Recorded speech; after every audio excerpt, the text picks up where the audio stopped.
شروع اللہ کے نام سے جو بڑا مہربان نہایت رحم والا ہے۔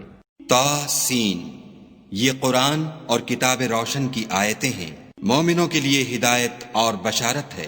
وہ جو نماز پڑھتے اور زکوٰۃ دیتے اور آخرت کا یقین رکھتے ہیں۔ جو لوگ آخرت پر ایمان نہیں رکھتے، ہم نے ان کے اعمال ان کے لیے آراستہ کر دیے ہیں تو وہ سرگرداں ہو رہے ہیں۔ یہی لوگ ہیں جن کے لیے بڑا عذاب ہے اور وہ آخرت میں بھی بہت نقصان اٹھانے والے ہیں۔ اور تم کو قرآن خدائے حکیم و علیم کی طرف سے عطا کیا جاتا ہے۔ جب موسیٰ نے اپنے گھر والوں سے کہا کہ میں نے آگ دیکھی ہے، میں وہاں سے رستے کا پتہ لاتا ہوں یا سلگتا ہوا انگارہ تمہارے پاس لاتا ہوں تاکہ تم تاپو۔ جب موسیٰ اس کے پاس آئے تو ندا آئی کہ وہ جو آگ میں تجلی دکھاتا ہے بابرکت ہے، اور وہ جو آگ کے ارد گرد ہے، اور خدا جو تمام عالم کا پروردگار ہے پاک ہے۔ اے موسیٰ، میں ہی خدائے غالب و دانا ہوں، اور اپنی لاٹھی ڈال دو۔ جب اسے دیکھا تو اس طرح ہل رہی تھی گویا سانپ ہے، تو پیٹھ پھیر کر بھاگے اور پیچھے مڑ کر نہ دیکھا۔ حکم ہوا کہ موسیٰ ڈرو مت، ہمارے پاس پیغمبر ڈرا نہیں کرتے۔ ہاں، جس نے ظلم کیا پھر برائی کے بعد اسے نیکی سے بدل دیا تو میں بخشنے والا مہربان ہوں۔ اور اپنا ہاتھ اپنے گریبان میں ڈالو، بے عیب سفید نکلے گا، ان 2 معجزوں کے ساتھ جو 9 معجزوں میں داخل ہیں۔ فرعون اور اس کی قوم کے پاس جاؤ کہ وہ بد کردار لوگ ہیں۔ جب ان کے پاس ہماری روشن نشانیاں پہنچیں، کہنے لگے یہ صریح جادو ہے، اور بے انصافی اور غرور سے ان سے انکار کیا، لیکن ان کے دل ان کو مان چکے تھے۔ سو دیکھ لو کہ فساد کرنے والوں کا انجام کیسا ہوا۔ اور ہم نے داؤد اور سلیمان کو علم بخشا، اور انہوں نے کہا کہ خدا کا شکر ہے جس نے ہمیں اپنے بہت سے مومن بندوں پر فضیلت دی۔ اور سلیمان داؤد کے قائم مقام ہوئے اور کہنے لگے کہ لوگوں، ہمیں خدا کی طرف سے جانوروں کی بولی سکھائی گئی ہے اور ہر چیز عنایت فرمائی گئی ہے، بے شک یہ اس کا صریح فضل ہے۔ اور سلیمان کے لیے جنوں اور انسانوں اور پرندوں کے لشکر جمع کیے گئے، اور وہ قسم وار کیے گئے تھے، یہاں تک کہ جب چیونٹیوں کے میدان میں پہنچے تو ایک چیونٹی نے کہا کہ چیونٹیوں اپنے اپنے بلوں میں داخل ہو جاؤ، ایسا نہ ہو کہ سلیمان اور اس کے لشکر تم کو کچل ڈالیں اور ان کو خبر بھی نہ ہو۔ تو وہ اس کی بات سے ہنس پڑے اور کہنے لگے کہ اے پروردگار، مجھے توفیق عنایت کر کہ جو احسان تو نے مجھ پر اور میرے ماں باپ پر کیے ہیں ان کا شکر کروں، اور ایسے نیک کام کروں کہ تو ان سے خوش ہو جائے، اور مجھے اپنی رحمت سے اپنے نیک بندوں میں داخل فرما۔ اور جب انہوں نے جانوروں کا جائزہ لیا تو کہنے لگے کیا سبب ہے کہ ہدہد نظر نہیں آتا؟ کیا کہیں غائب ہو گیا ہے؟ میں اسے سخت سزا دوں گا یا ذبح کر ڈالوں گا، یا میرے سامنے اپنی بے قصوری کی دلیل صریح پیش کرے۔ ابھی تھوڑی ہی دیر ہوئی تھی کہ ہدہد موجود ہوا اور کہنے لگا کہ مجھے ایک ایسی چیز معلوم ہوئی ہے جس کی آپ کو خبر نہیں، اور میں آپ کے پاس شہر سبا سے ایک یقینی خبر لے کر آیا ہوں۔ میں نے ایک عورت دیکھی کہ ان لوگوں پر بادشاہت کرتی ہے اور ہر چیز اسے میسر ہے، اور اس کا ایک بڑا تخت ہے۔ میں نے دیکھا کہ وہ اور اس کی قوم خدا کو چھوڑ کر آفتاب کو سجدہ کرتے ہیں، اور شیطان نے ان کے اعمال انہیں آراستہ کر دکھائے ہیں اور ان کو رستے سے روک رکھا ہے، پس وہ رستے پر نہیں آتے اور نہیں سمجھتے کہ خدا کو جو آسمانوں اور زمین میں چھپی چیزوں کو ظاہر کر دیتا اور تمہارے پوشیدہ اور ظاہر اعمال کو جانتا ہے، کیوں سجدہ نہ کریں۔ خدا کے سوا کوئی عبادت کے لائق نہیں، وہی عرش عظیم کا مالک ہے۔ سلیمان نے کہا اچھا، ہم دیکھیں گے تو نے سچ کہا ہے یا تو جھوٹا ہے۔ یہ میرا خط لے جا اور اسے ان کی طرف ڈال دے، پھر ان کے پاس سے پھر آ اور دیکھ کہ وہ کیا جواب دیتے ہیں۔ ملکہ نے کہا کہ دربار والو، میری طرف ایک نامہ گرامی ڈالا گیا ہے، وہ سلیمان کی طرف سے ہے، اور مضمون یہ ہے کہ شروع خدا کا نام لے کر جو بڑا مہربان نہایت رحم والا ہے۔ بعد اس کے یہ کہ مجھ سے سرکشی نہ کرو اور مطیع و منقاد ہو کر میرے پاس چلے آؤ۔ خط سنا کر کہنے لگی کہ اے اہل دربار، میرے اس معاملے میں مجھے مشورہ دو، جب تک تم حاضر نہ ہو اور صلاح نہ دو میں کسی کام کو فیصل کرنے والی نہیں۔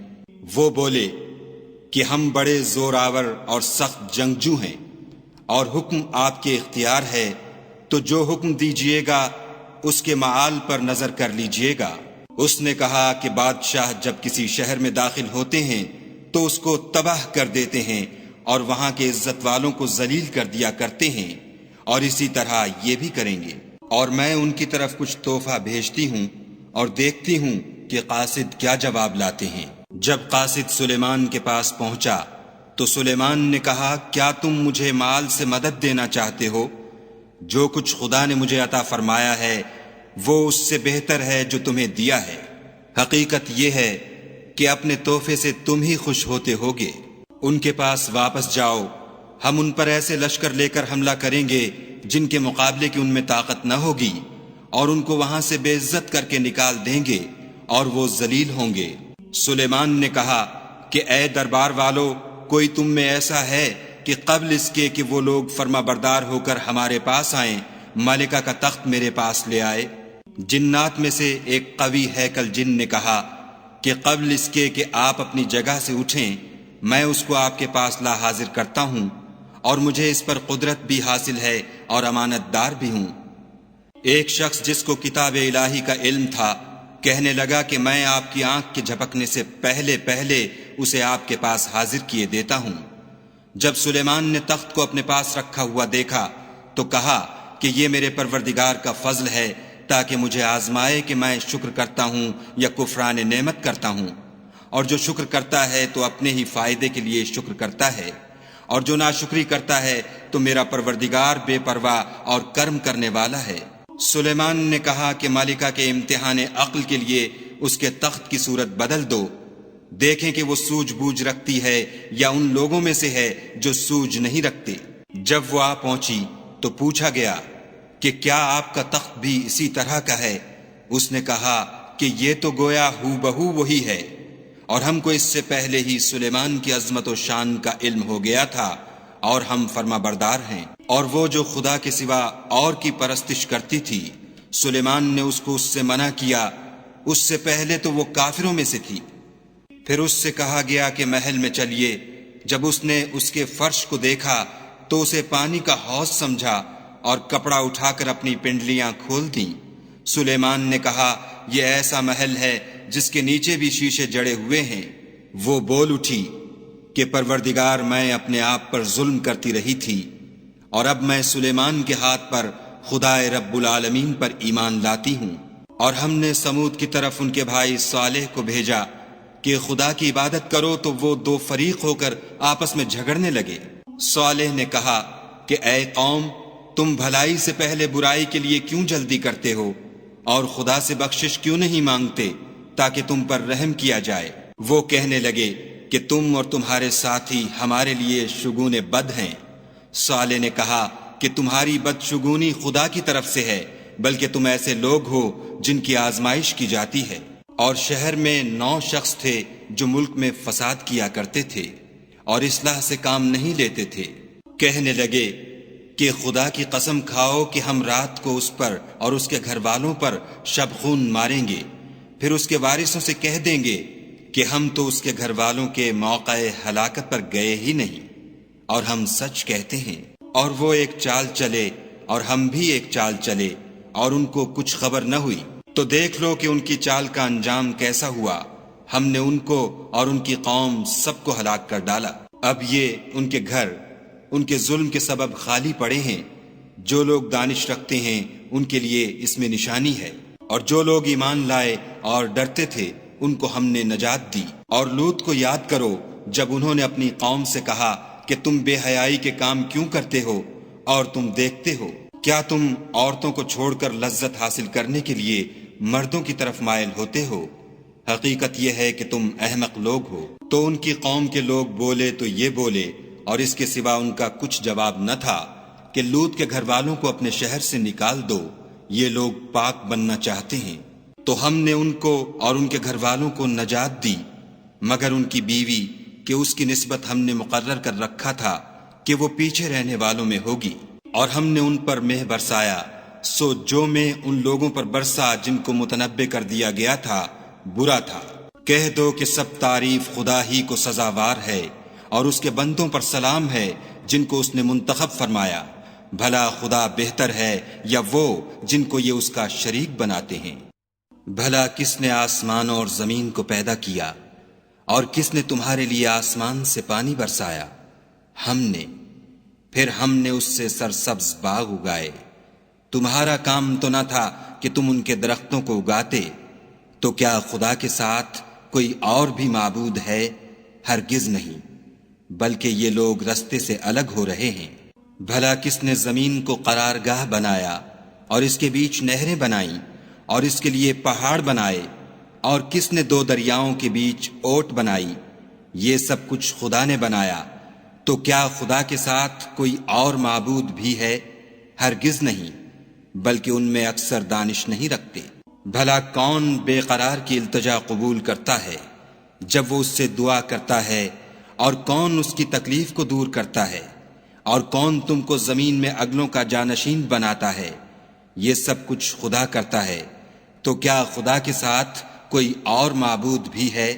ہرگز نہیں، مگر تم بہت کم غور کرتے ہو۔ بھلا کون تم کو جنگل اور دریا کے اندھیروں میں رستہ بتاتا، اور کون ہواؤں کو اپنی رحمت کے آگے خوشخبری بنا کر بھیجتا ہے؟ یہ سب کچھ خدا کرتا ہے، تو کیا خدا کے ساتھ کوئی اور معبود بھی ہے؟ ہرگز نہیں۔ یہ لوگ جو شرک کرتے ہیں، خدا کی شان اس سے بلند ہے۔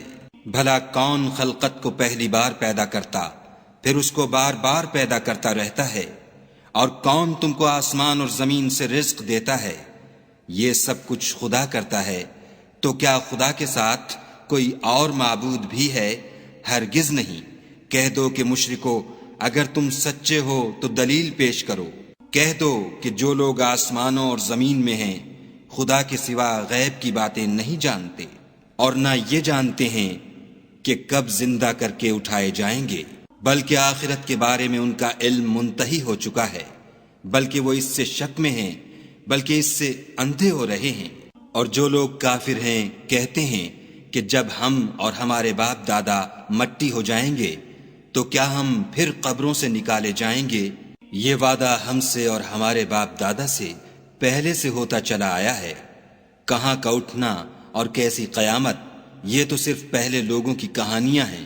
کہہ دو کہ ملک میں چلو پھرو، پھر دیکھو کہ گناہ گاروں کا انجام کیا ہوا، اور ان کے حال پر غم نہ کرنا، اور نہ ان چالوں سے جو یہ کر رہے ہیں تنگ دل ہونا، اور کہتے ہیں کہ اگر تم سچے ہو تو یہ وعدہ کب پورا ہوگا؟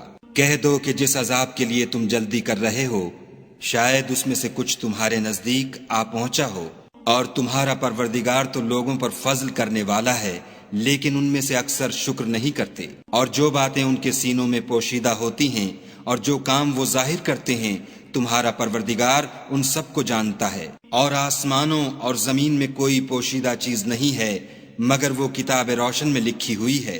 بے شک یہ قرآن بنی اسرائیل کے سامنے اکثر باتیں جن میں وہ اختلاف کرتے ہیں بیان کر دیتا ہے، اور بے شک یہ مومنوں کے لیے ہدایت اور رحمت ہے۔ تمہارا پروردگار قیامت کے روز ان میں اپنے حکم سے فیصلہ کر دے گا، اور وہ غالب اور علم والا ہے۔ تو خدا پر بھروسہ رکھو، تم تو حق صریح پر ہو۔ کچھ شک نہیں کہ تم مردوں کو بات نہیں سنا سکتے، اور نہ بہروں کو جبکہ وہ پیٹھ پھیر کر پھر جائیں آواز سنا سکتے ہو، اور نہ اندھوں کو گمراہی سے نکال کر رستہ دکھا سکتے ہو۔ تم تو انہی کو سنا سکتے ہو جو ہماری آیتوں پر ایمان لاتے ہیں اور وہ فرما بردار ہو جاتے ہیں۔ اور جب ان کے بارے میں عذاب کا وعدہ پورا ہوگا تو ہم ان کے لیے زمین میں سے ایک جانور نکالیں گے جو ان سے بیان کر دے گا، اس لیے کہ لوگ ہماری آیتوں پر ایمان نہیں لاتے تھے۔ اور جس روز ہم ہر امت میں سے اس گروہ کو جمع کریں گے جو ہماری آیتوں کی تکذیب کرتے تھے تو ان کی جماعت بندی کی جائے گی، یہاں تک کہ جب سب آ جائیں گے تو خدا فرمائے گا کہ کیا تم نے میری آیتوں کو جھٹلا دیا تھا اور تم نے اپنے علم سے ان پر احاطہ تو کیا ہی نہ تھا؟ بھلا تم کیا کرتے تھے؟ اور ان کے ظلم کے سبب ان کے حق میں وعدہ عذاب پورا ہو کر رہے گا تو وہ بول بھی نہ سکیں گے۔ کیا انہوں نے نہیں دیکھا کہ ہم نے رات کو اس لیے بنایا ہے کہ اس میں آرام کریں، اور دن کو روشن بنایا ہے کہ اس میں کام کریں؟ بے شک اس میں مومن لوگوں کے لیے نشانیاں ہیں۔ اور جس روز سور پھونکا جائے گا تو جو لوگ آسمانوں اور جو زمین میں ہیں سب گھبرا اٹھیں گے، مگر وہ جسے خدا چاہے، اور سب اس کے پاس عاجز ہو کر چلے آئیں گے۔ اور تم پہاڑوں کو دیکھتے ہو تو خیال کرتے ہو کہ اپنی جگہ پر کھڑے ہیں، مگر وہ اس روز اس طرح اڑتے پھریں گے جیسے بادل۔ یہ خدا کی کاریگری ہے جس نے ہر چیز کو مضبوط بنایا، بے شک وہ تمہارے سب افعال سے باخبر ہے۔ جو شخص نیکی لے کر آئے گا تو اس کے لیے اس سے بہتر بدلہ تیار ہے، اور ایسے لوگ اس روز گھبراہٹ سے بے خوف ہوں گے۔